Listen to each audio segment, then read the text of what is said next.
when we talk about state-sponsored troll farms, really what we're talking about is people who are paid by countries to spread disinformation, to affect discourse, and to essentially use the internet for purposes of propaganda. Another term that's used is cyber troops.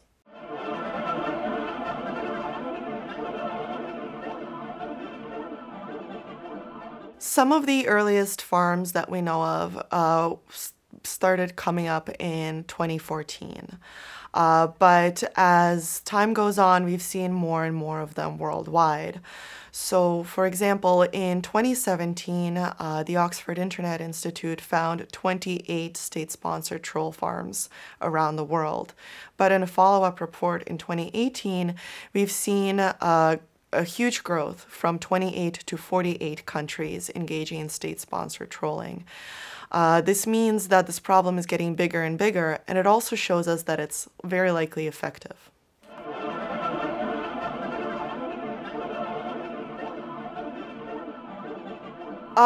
Different countries approach online propaganda in different ways. Russia is, of course, the most famous example because their methods are the most vast. They're really a trailblazer in this sort of field. But what we see is that some state-sponsored troll farms are turned inward and domestically.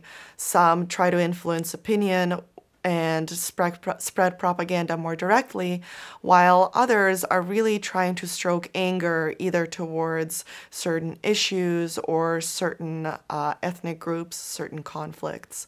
So really, there's no limit to how the internet can be used by a troll farm. Just as we as people can use the internet in any number of ways, so can state-sponsored troll farms.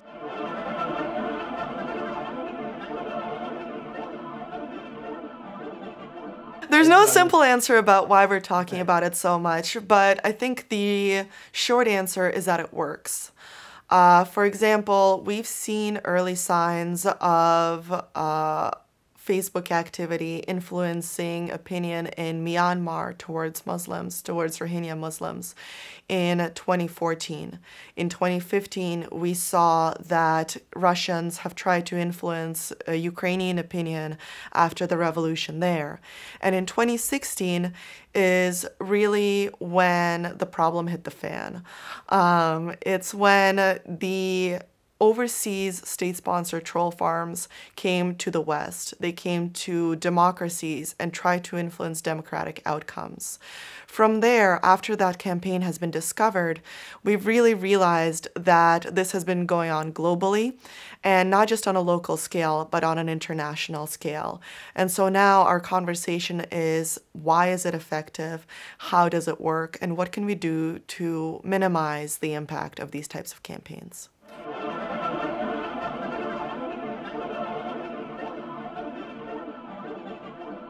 When you think about the way you interact with social media, you open your phone, you open a website, and you're presented with information. On Instagram, it's an image. On Twitter, it's a message. On Facebook, it's a post. The question is, how are those images selected? How do we know what's presented to us and who's presenting it? We don't really have an answer to that question because the algorithms that social media companies use are closed.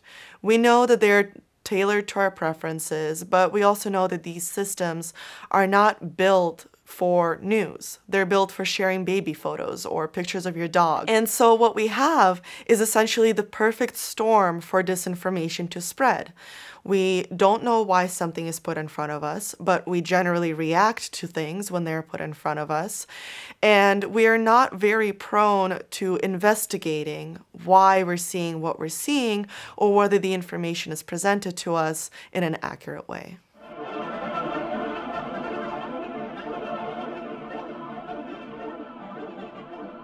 one of the most interesting things to me about troll farms is that they play to our emotions, because our emotions is what gets us to react and interact physically with the internet.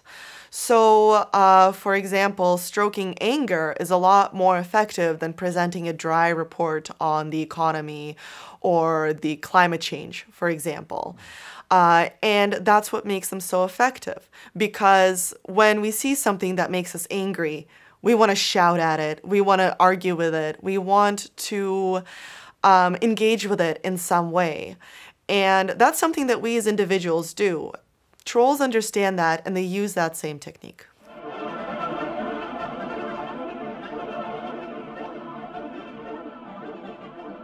The reason we talk so much about Facebook is because it allegedly has 2 billion users. That is more than any country in the world, and that is a huge audience. But of course, Facebook is not the only place where these problems are happening. For example, we know that YouTube recommendation algorithms contribute to radicalization, not just politically, but also with things like anti-vaccination. Twitter can be really easily manipulated through the use of bots and computer propaganda.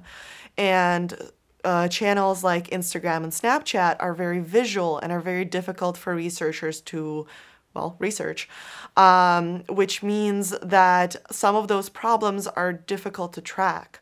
The other thing that we've seen a rise of is private messaging disinformation. And this is something that has been accused of causing violence in other parts of the world. Messaging disinformation is even more difficult for journalists and researchers to track because it happens in group chats. And what happens is somebody you like or somebody you trust forwards you something, and then you forward it on to somebody else. It's sharing made private.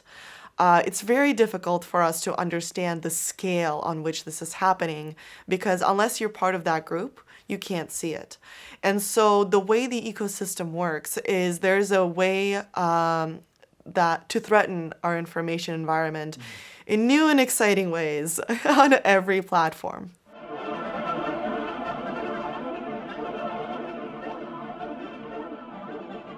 Of the social networks, I would say one of the key responsibilities is to, first of all, proactively instead of reactively identify bad actors and try to get them off the network. In the US, there's a big argument regarding freedom of speech, but freedom of speech doesn't necessarily mean that everybody gets a right to blast out their message to 1,000 people. The other thing is they could do, which I don't see doing, but they could do, is show us how their algorithms work. Researchers at MIT figured out what they call an algorithm nutrition label. This would be something that would show us, okay, here's how this is weighed and this is scaled. We know that a lot of the people that Facebook identifies politically as left or right or extreme left or extreme right actually don't agree with the way Facebook classifies them. But because we don't know how that classification is occurring, because we don't really have a way to change it or to tell Facebook like, hey, I've kind of changed my political views, could you like update things a little bit? We don't have a way to be in control of the information environment that we find ourselves in.